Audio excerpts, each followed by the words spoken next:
हमने देखा ज़िमनी इंतखाबात हो रहे हैं, बहुत जोरों शोर से दोनों तरफ से आवाजें आ रही हैं कि हम जीत गए और कहीं से आवाजें आ रही हैं कि हम हार के भी नहीं जीते और जीत के भी हार गए। ये तमाम तर गुफ्तगू हो रही है। दो सियासी कारकुन शहीद हुए हैं, एक नून लीग का, एक पाकिस्तान तहरीक इंसाफ का।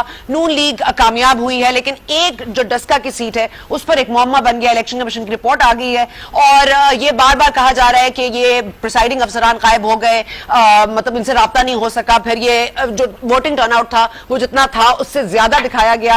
तो ये तमाम तर चीजों पर हम रहनुमाई हासिल करेंगे, कुछ इंफॉर्मेशन हासिल करेंगे। हमारे साथ मौजूद हैं जी पंजाब के एमपीए हैं, बहुत अच्छे, मतलब बहुत ही लॉयल लीडर हैं पाकिस्तान तहरीक इंसाफ के। बहुत बहुत शुक्रिया चौहान साहब, आपने वक्त दिया। सबसे पहले तो मैं आपसे यही पूछूंगी कि ये डस्का में हुआ क्या है, जरा आप मुझे समझा दीजिए मेरी समझ के लिए, कि आप लोग तो सेनेट में शफाफियत का नारा लगा रहे थे कि ओपन बैलेटिंग होनी चाहिए।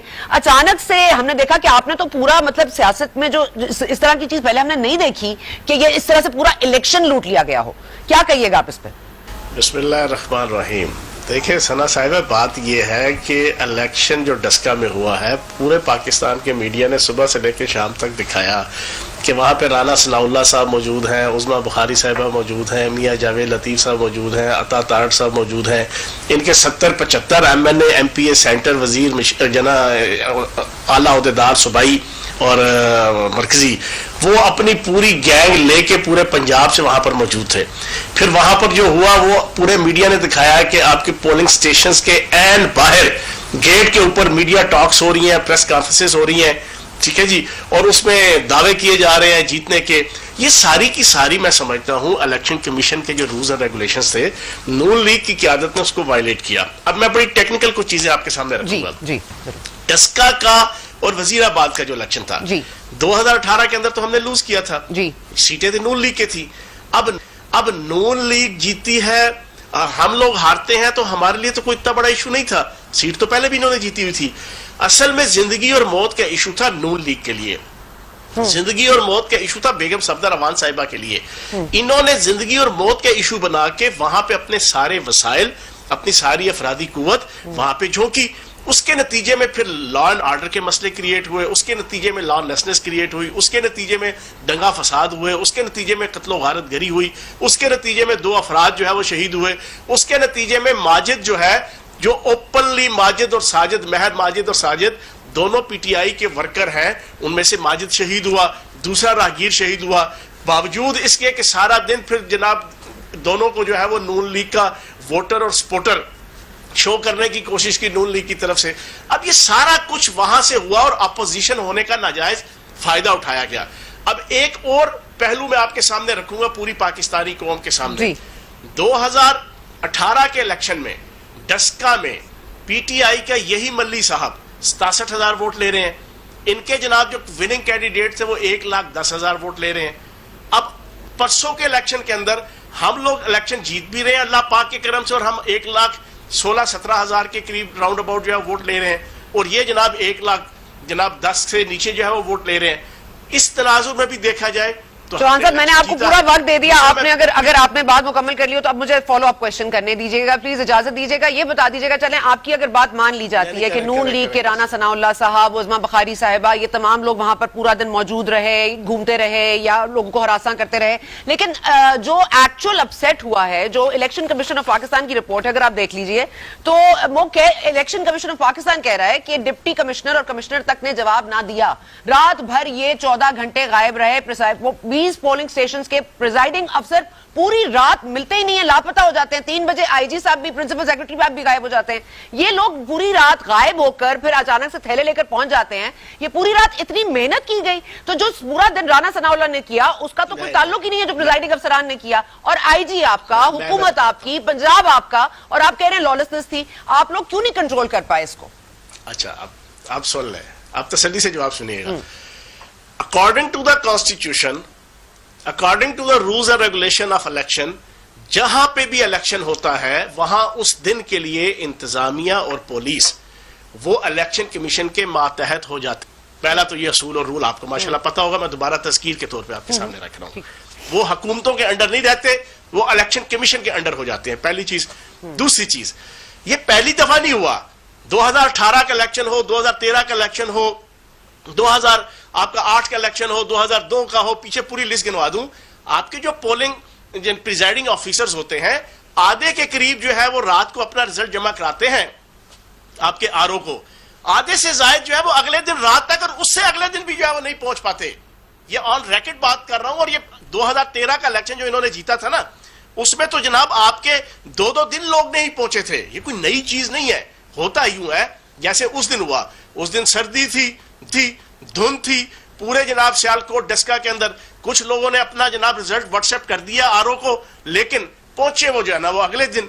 तो इसमें आप ये मुवर्दे इल्जाम ठहरा दें कि पीटीआई के कैंडिडेट ने या पीटीआई के लोगों ने जनाब वो अगवा कर अच्छा लिए थे। चौहान साहब मुझे इजाजत दीजिए, मैंने आपकी तसल्ली से बात सुनी, आप मेरी तसल्ली से मेरी बात सुनिए। मुझे ये बताइए कि चौहान साहब, आप ये जो बात कर रहे हैं कि इलेक्शन कमीशन के अंडर आ जाती है सारी लॉ एंड ऑर्डर सिचुएशन, तो आप क्या इलेक्शन कमीशन पर ये इल्जाम लगा रहे हैं कि उन्होंने किया, और ये इलेक्शन कमीशन ने इस तरह से किया या लॉलेसनेस को क्रिएट किया या नहीं किया, इसका पीटीआई को ही देना था इलेक्शन कमीशन ने? तो फिर आपको एतराज तो बनता ही नहीं है, क्योंकि आपके अफसरान तो आप देख लें कि वोटिंग टर्नआउट जो है 35% रहा, और जिन 20 पोलिंग सेशंस के प्रिजाइडिंग अफसरान लापता रहे उनके बैग से टर्नआउट 88% निकल आता है। तो ये जादू है? आपको लगता है ये तमाम तर चीजें आपको फैसिलिटेट करने के लिए हो रही थी? इवेंचुअली तो फायदा आपको हुआ। मैं बताता हूं अभी मैं बताता हूं आपको पीपी 51 के अंदर आपकी इत्तला क्लियर्स है कि शहर में हमारे चौधरी यूसुफ साहब की जनाब बरादरी भी बड़ी एक्टिव थी और तादाद के हवाले से मौजूद थी, लेकिन शहर की हर वार्ड के अंदर तकरीबन हम इलेक्शन लूज किया हमने। लेकिन जो इर्द गिर्द के देहात थे वहां पे हमने हर जगह से इलेक्शन बड़े वाजे लीड से जीता। अब मसला ये है कि आप ये कहें कि जनाब फलां जगह से वोट ज्यादा निकले हैं, फलां जगह से वोट कम टर्न आउट निकला है, या विनिंग जनाब आपके वोट कम है या ज्यादा है, ये कोई इल्जाम नहीं हो सकता। होता है शहरों का अपना एक जनाब मैकेनिज्म होता है, एक साइंस होती है, देहातों की अपनी होती है। तो वो जो थे आपके थैले, वो थैले वहां से होंगे जहां पे पीटीआई को जो है वो लोगों ने ज्यादा। अच्छा, इलेक्शन कमीशन ऑफ पाकिस्तान आप इसके हवाले से ये इल्जाम तो नहीं लगा सकते। अच्छा चलें, मुझे ये बता दें कि ये जो मामला है, ये जो इलेक्शन कमीशन ने इस पर बात की, कह रहे हैं ये मामला इंतजामिया और कानून नाफिज करने वाले इदारों की कमजोरी लगती है। आप कह रहे हैं ये उनकी कमजोरी नहीं है क्योंकि वो पावर में ही नहीं थे या उनके पास कंट्रोल ही नहीं था? ये क्या मतलब आप इलेक्शन कमीशन को डिफाई करेंगे इस बात को? मैं ये कह रहा हूं कि इस पे सूबाई हुकूमत मुवर्दे इल्जाम नहीं हो सकती। मैं ये कह रहा हूं कि इस पे हमारी हुकूमत जनाब पर इल्जाम नहीं आता। किसको इल्जाम दें? अगर पंजाब हुकूमत का ये नहीं है काम तो किसका था?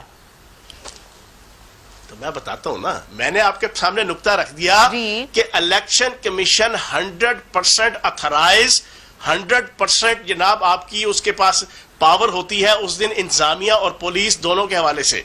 डीसी उसके अंडर होता है, कमिश्नर उसके अंडर होता है, आरपीओ उसके अंडर होता है, सीपीओ उसके अंडर होती है। इलेक्शन कमीशन ऑफ पाकिस्तान की नाकामी है ये। आप समझ रहे हैं कि क्या वो इदारों को कंट्रोल करने में नाकाम रही? क्या आप इलेक्शन नाकामी की बात ही नहीं कर रहा, मैं तो कह रहा हूं इलेक्शन बिल्कुल ठीक हो गया, इलेक्शन हम जीत गए, बिल्कुल रिजल्ट अनाउंस होना चाहिए। पीपी 51 जीत गए तो मीठा मीठा हब हब कड़वा कड़वा थू थू। लेकिन ये इलेक्शन कमीशन ऑफ पाकिस्तान कह रहा है ना, ये एतराज नून लीग का तो नहीं है, ये तो इलेक्शन कमीशन ऑफ पाकिस्तान कह रहा है। तो इलेक्शन कमीशन ऑफ पाकिस्तान गलत कह रहा है, इसमें दोबारा इस पर नजरसानी करनी पड़ेगी। ये बताइए ना चौहान साहब।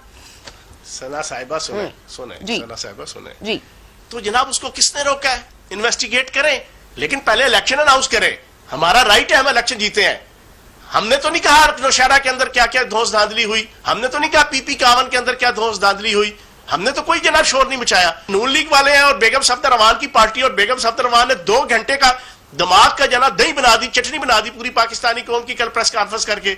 इनसे पूछो जनाब, वो दोनों ठीक है, उसमें आप जीत गए हैं, यहां आप हारे हैं तो यहां धांधली हुई है। ऐसी बात नहीं है। अच्छा चलें, ये बताएं, अच्छा एक मिनट मेरी बात सुनिए। अच्छा हौसले से मेरी बात सुने चौहान साहब, मेरी हौसले से बात सुने। मैं आपसे एक सवाल पूछ रही हूँ, ठीक है? मुझे आप एक्सप्लेन करते हैं। सुबह 9 बजे से शाम 5 बजे तक वोटिंग टर्नआउट 35%, ठीक है?